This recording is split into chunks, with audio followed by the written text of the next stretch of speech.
अस्सलाम वालेकुम जी।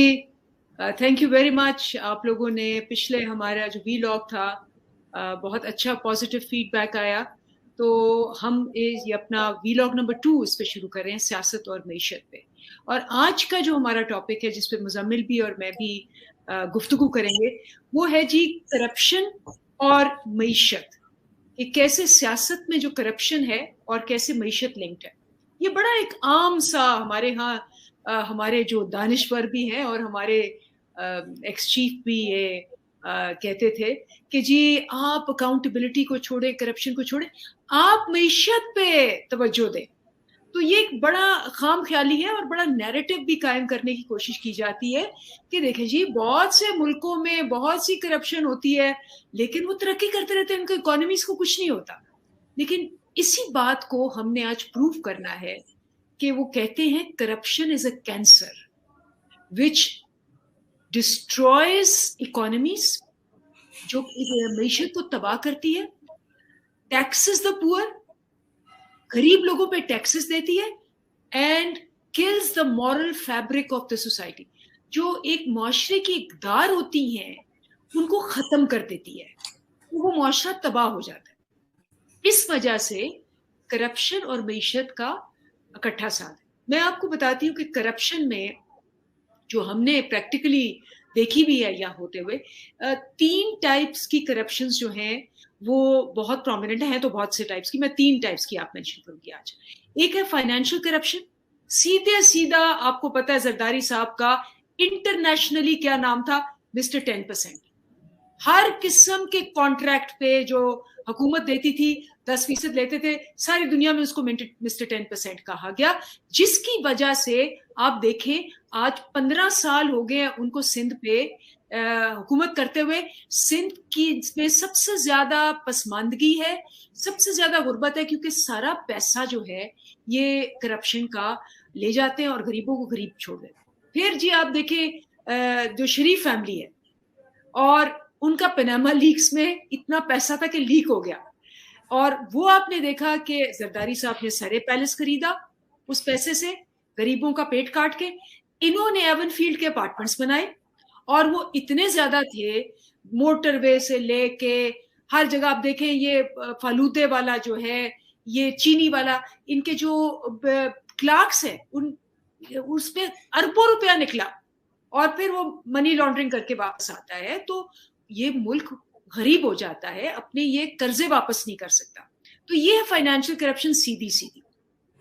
दूसरी जो टाइप की करप्शन है जो कि बहुत इंपॉर्टेंट है, वो है इंस्टीट्यूशनल करप्शन। करते क्या है, आते हैं अपने रिश्तेदारों को और अपने हवारियों को ये हर इदारे पे प्लेस कर देते हैं। लेटेस्ट एग्जांपल, नैब अपना बंदा प्लेस किया, इलेक्शन कमीशन अपना बंदा प्लेस किया। 1100 अरब रुपया जो इन्होंने, इनके एसेट्स बियॉन्ड मींस के केसेस थे, नैब को इन्होंने लॉ चेंज किया और नैब को बिल्कुल टूथलेस कर दिया। वो कहता है जी मतलब आप 1 अरब से नीचे तो करप्शन ही नहीं है, तो वो सारे केसेस माफ हो गए, सारे फ्यूजिटिव्स जो हैं वो वापस आ गए, सारे इश्तिहारी मफरूर आके यहाँ कोई प्राइम मिनिस्टर बन गया, कोई फाइनेंस मिनिस्टर बन गया, और आके इन्होंने मुल्क की मईशत को खाली कर दिया। पहले भी किया, अब दोबारा कर रहे।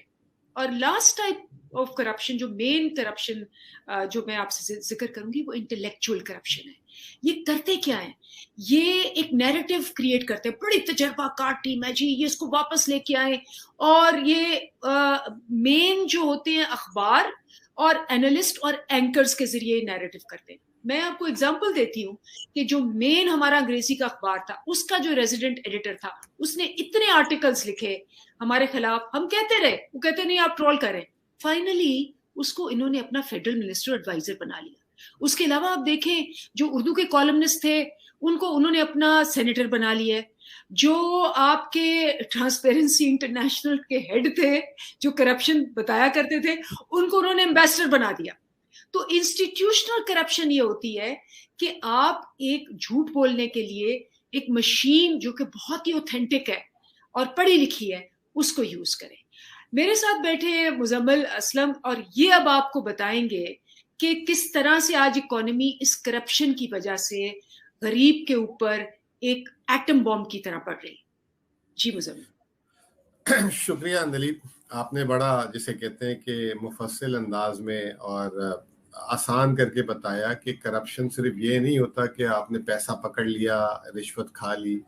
करप्शन की जिसे कहते हैं इकसाम होती हैं और वो आपने इकसामों को बताया। मैं कोशिश करता हूँ कि इसको मिसालों में ट्रांसलेट करूँ थोड़ा सा।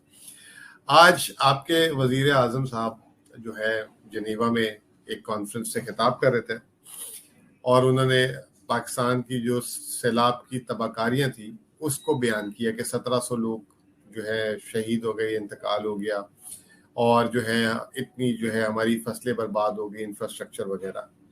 फिर उन्होंने एक बात बोली वहां पे, मैं कसम खाता हूं कभी कोई वजीर आजम इंटरनेशनल फोरम में कसम नहीं खाता।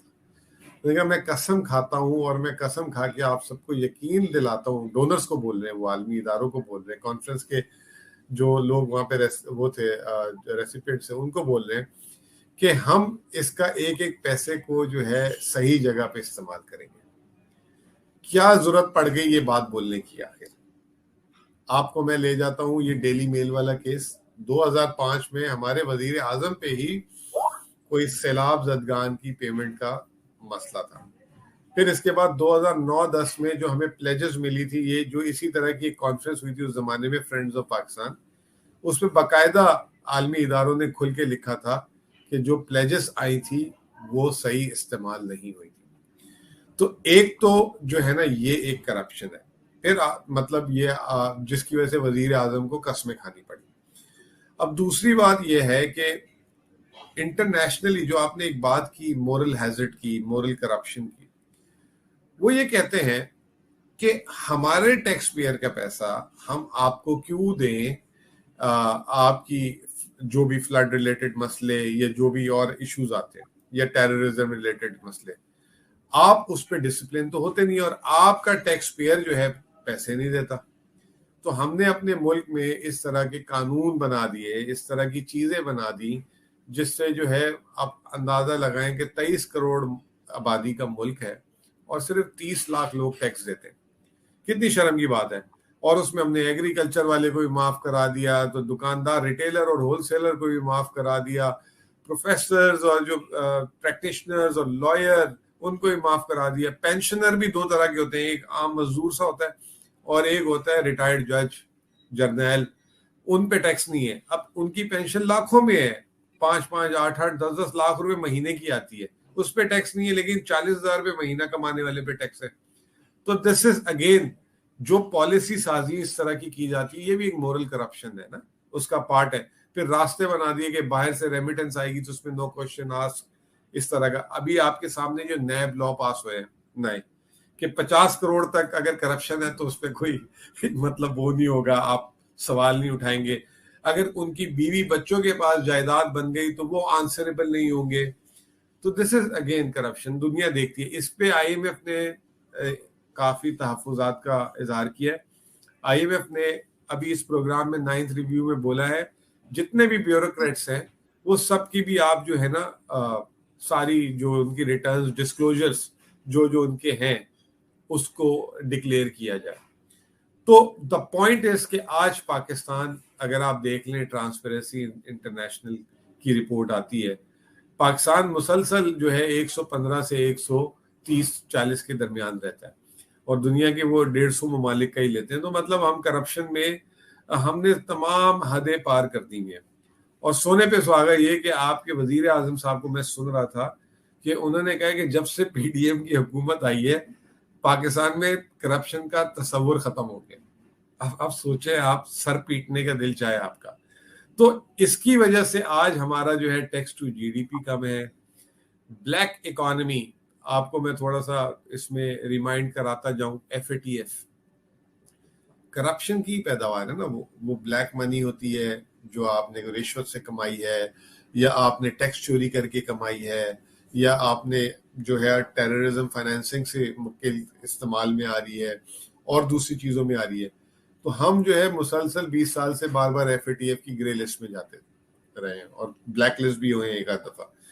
अभी मुश्किल से निकले नहीं है, आप देखें अंदलीप, और वही हरकतें शुरू हो गई हैं। आपका वजीर खजाना टीवी में बैठ के कह रहा है कि आपके बॉर्डर से डॉलर स्मगल हो रहा है।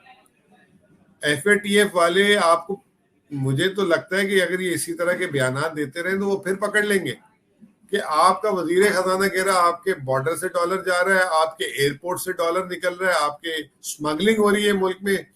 फिर लॉ एंड ऑर्डर आपके सामने आजकल जिस तरीके से बिगड़ा है।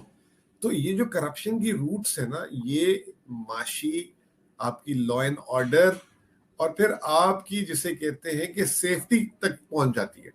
और इंटरनेशनली आप, अब वो आपको याद होगा बीच में फवाद चौधरी ने एक वर्ड यूज किया था, from tourism to terrorism.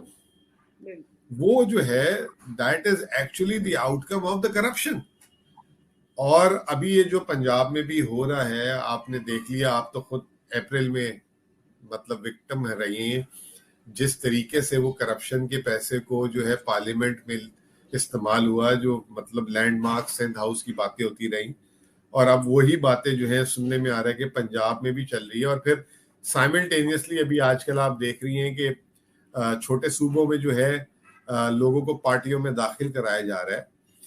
This is all, मतलब इसमें आप कहीं पे फाइनेंशियल करप्शन की बात कर सकते हैं, कहीं पे आप मोरल हैजर्ड की, मोरल करप्शन की, और कहीं पे इन सारों को जो कवर अप दे रहे हैं माशाल्लाह हमारा उस्ताद। मैं आप चाहूंगा कि आप भी बात कर लें, बस मुझे आधा मिनट दे दें।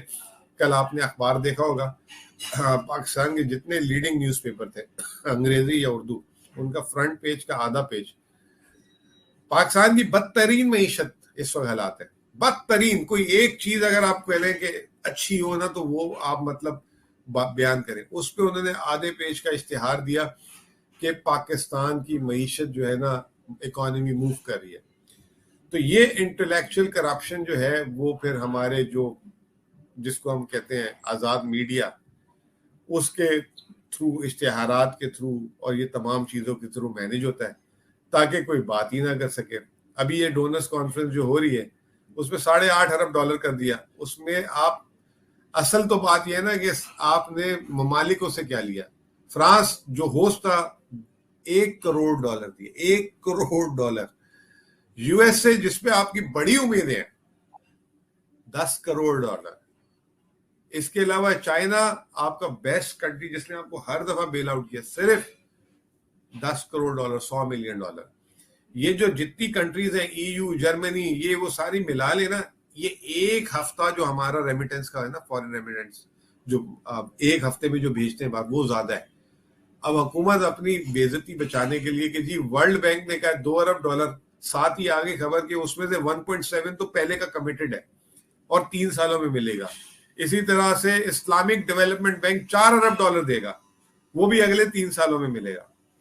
तो एब्सोल्यूट फेलियर। और आपको पता है, मैं बात क्लोज करूंगा इस बात पे कि यूके ने क्या है वहां पे एडवाइस दी इस कॉन्फ्रेंस में कि प्लीज आप इंप्लीमेंट करें कानून को, अपने रिफॉर्म्स करें, that will be the remedy for the country like Pakistan to move forward. Over to you. Thank you Muzammil, आपने बहुत ही तफसील और बहुत एग्जाम्पल्स के साथ एक बहुत गहरे इशू को बहुत खूबसूरती से कूजे में बंद किया।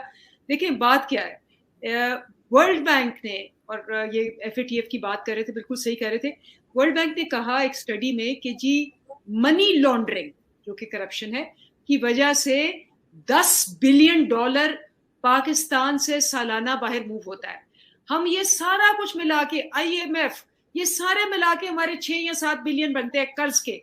इमेजिन करें कि अगर हम वही रोक लें $10 बिलियन, तो हमें कर्ज लेने की जरूरत ना पड़े। लेकिन मसला क्या है कि एक करप्शन नेटवर्क है, ये सारे पार्टनरशिप करते हैं, ये सारे मिल के खाते हैं, इन्होंने सारे अपने नीचे हर इदारे के अंदर अपने बंदे भरे हुए। लेकिन अब अवाम खड़ी है, अवाम को पता चल गया, और अवाम जो है उसने तहैया कर लिया है कि जब तक कि ये सारे जितने हैं इनको एक एक करके हम इस करप्शन के नेटवर्क से बाहर नहीं निकालेंगे, पाकिस्तान ठीक नहीं होगा। इसलिए मुझे उम्मीद है कि हमारा ये जो वीलॉग है ये आपको एक्सप्लेन करेगा कि क्यों हमने आखिरी वक्त तक करप्शन के कैंसर को निकालना है, तभी हम मजबूत और तवाना मईशत और एक खुशहाल पाकिस्तान देखेंगे। बहुत बहुत शुक्रिया। Thank you.